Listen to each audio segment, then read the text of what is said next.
Hello, everyone. It's me, Rebel Trader from Take the Initiative. I'm here to do a little bit of a meta report.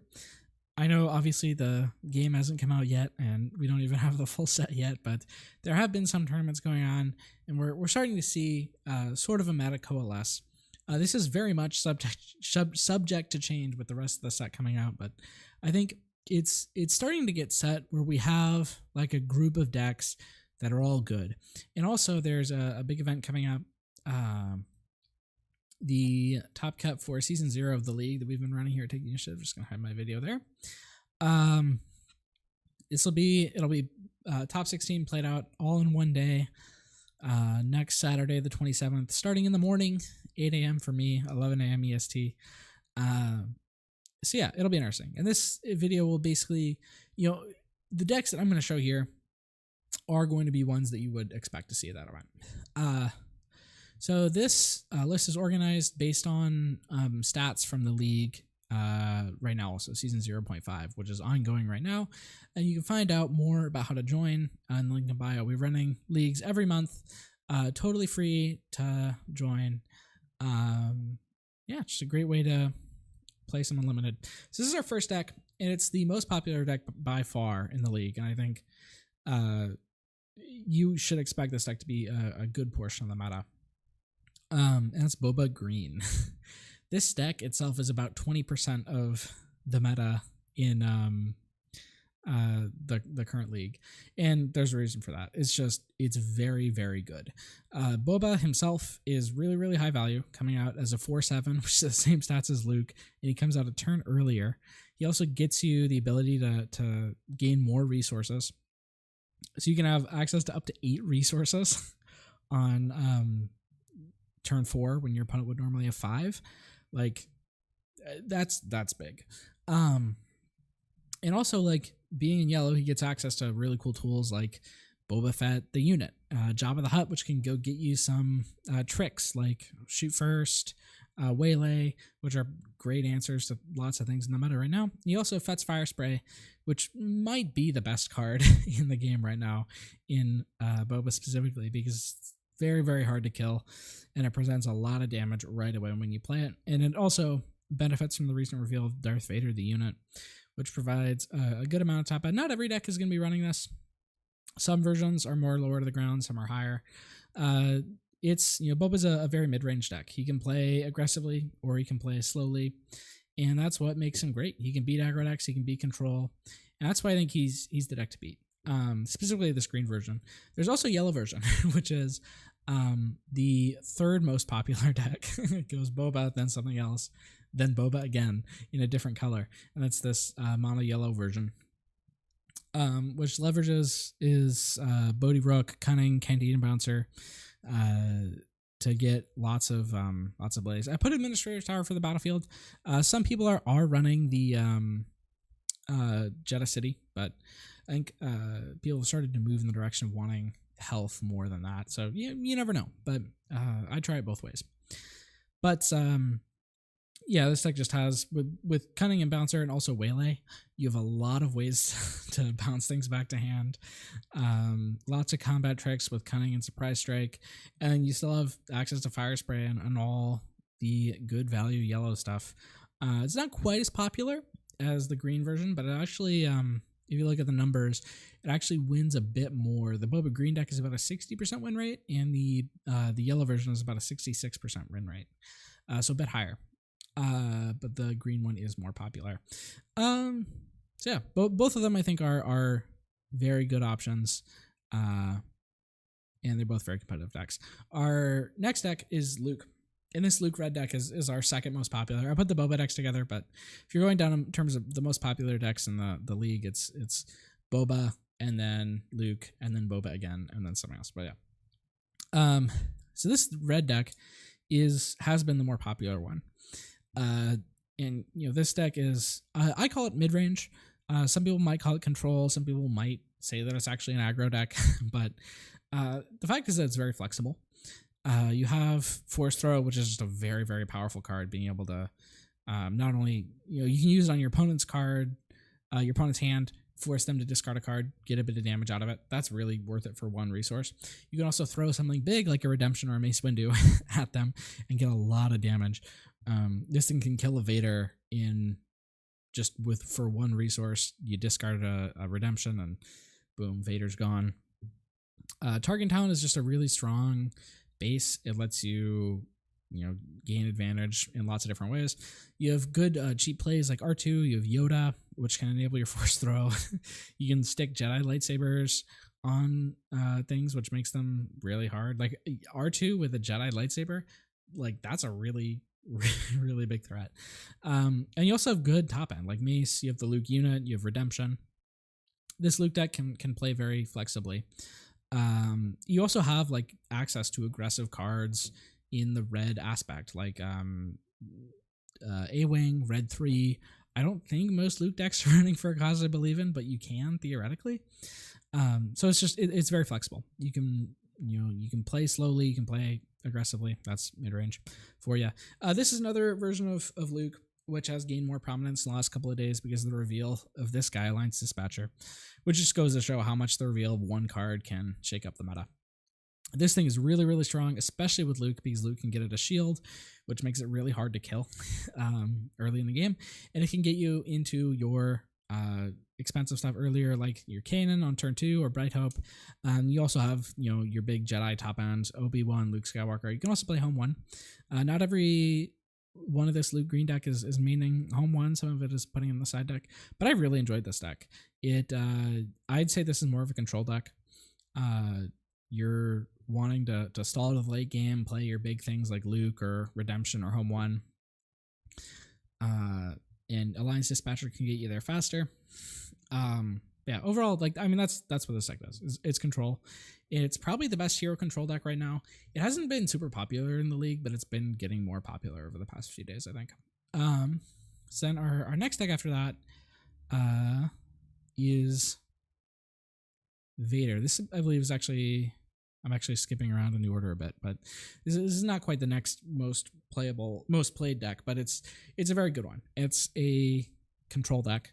It is essentially the villain version of Luke, kind of, in a way, because you're playing, essentially very slowly. You're trying to ramp with your green stuff. Super Laser is your way of doing it in villain, rather than the Alliance Dispatcher. They've both been called a DJ's face of what they're doing on the card art. But you get your top end of things like Palpatine, Devastator, any number of other things. You could run Relentless. You could run the new Walker that just got revealed. Overall, it's a very strong control deck. It is very, very weak to aggro, and I would say it's probably weaker to aggro than the Luke deck, which is a big downside. Like you will seldom see a Vader being able to beat a Sabine deck. It doesn't happen that often. Vader is, I think, the typical villain control deck.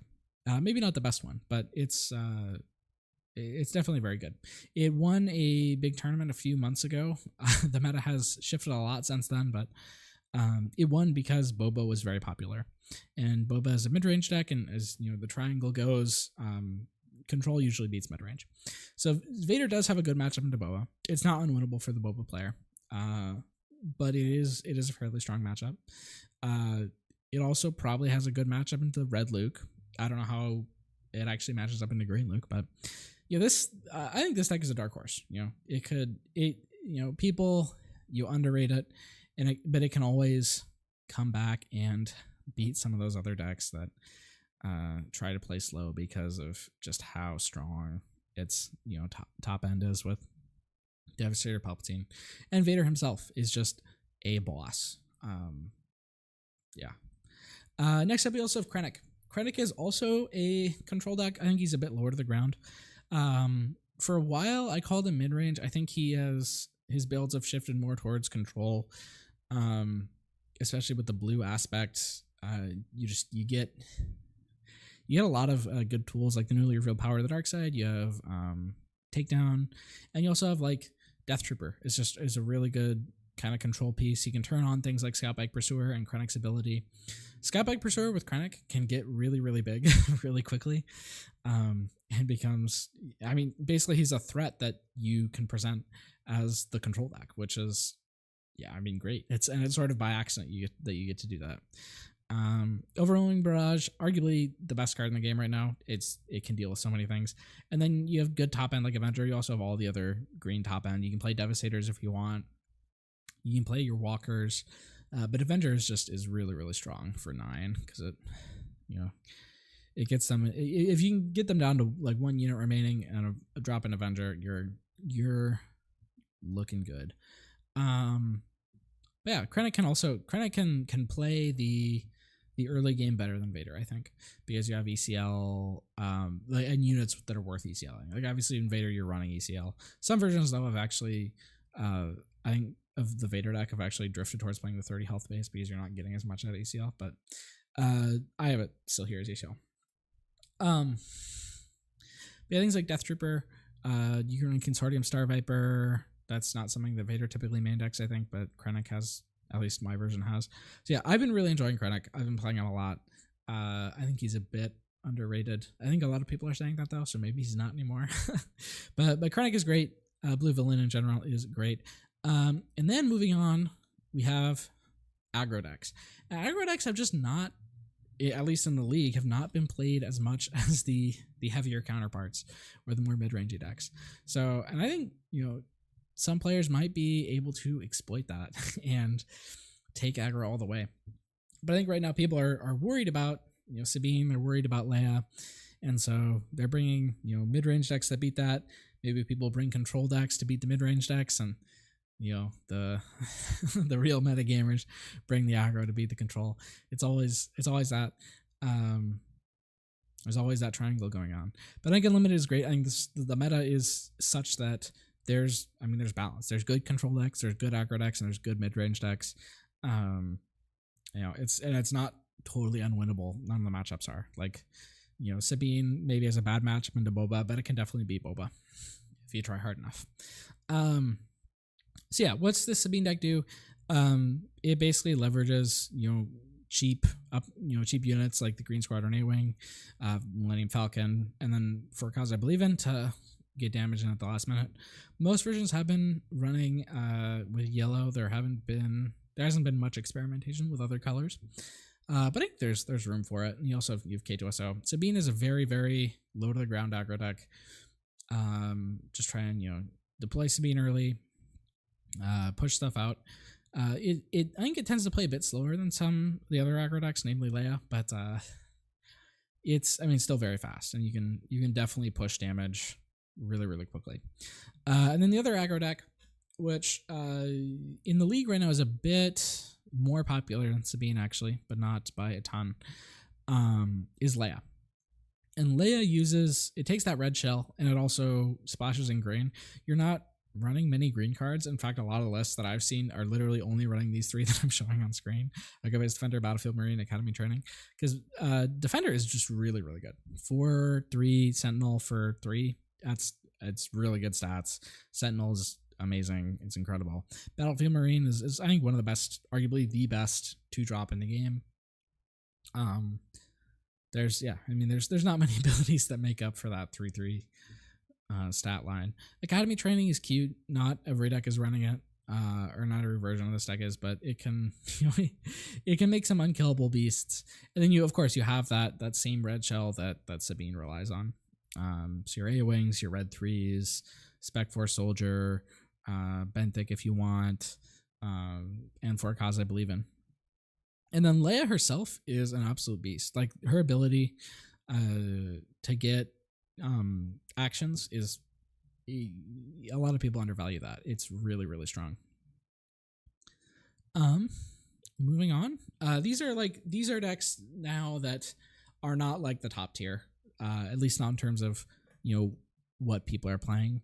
And in my judgment, I don't think they're quite as strong as those decks we've just gone over, but they do have play.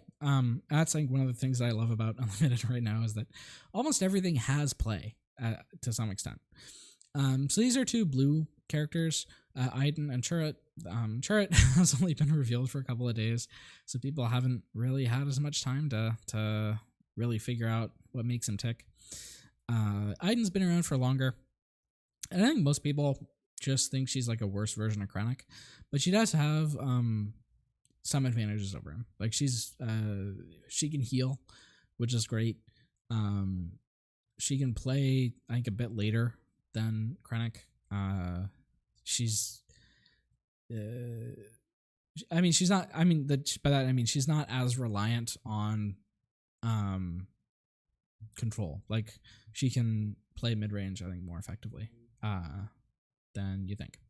And she just has access to that blue villain control suite, which is great. Turret is, I think a lot of people have been low on Turret, but I think he's okay. Obviously, like I think his leader side ability doesn't really do much, but there's lots of tricks that you can do on his unit side. Like if your opponent thinks he's dead, you can binds, and then he lives another round. You play frontline shuttle and get an extra attack out of him for free because he's not gonna die anyway. He is weak to takedown, which obviously sucks. I don't think he's a top tier leader by any means, but maybe he could sneak in. Tarkin and Thrawn, these are like villain control-y characters. Tarkin is a bit more mid-range. They just haven't found a home. Like yellow is not really the control color, and especially you can see Chimera compared to like Palpatine or Avenger, it's just not good for. It's just not as good as other expensive stuff. Tarkin, he's there for the Imperial synergy, but I don't know. It hasn't proven to be super great, but maybe there's something there that people can bring. I think Tarkin is actually uniquely. I think he's playable in yellow. I think he's playable in red. I think he's playable mono. And I don't think there are many characters that are super playable in 3 colors. But Tarkin is. So yeah. Han and Cassian, again, they haven't seen as much play, but I think especially Han. I think Han is actually underrated right now. I think Han is really good, and people just haven't found out what makes him tick yet. Some people are just playing him very aggressively with red. Some people are playing green and trying to be more control-y. But he does, if you play him a bit more for the late game, you have the yellow Han, the unit, which is, I think it's one of the stronger units in the game right now. It's just in a weird color that doesn't usually play that late to get to him. You can also have turn 1 plays where you like go into Ezra, who answers pretty much any turn 1 play effectively, and he can get you another card potentially. So there's really, really good stuff that you can be doing with Han, but I think you sort of have to give up a lot of cards to do it, which is a big downside. Cassian, maybe I just like Cassian as a character, and that's why I'm like putting him here. He's really like he's not great, but he does have the ability, if you play him with green, to ECL for Zeb, which is really strong. So yeah, he's not horrible, but yeah. And then there's these guys, which are like the sort of the orphans. They have no home. They're not really doing much right now.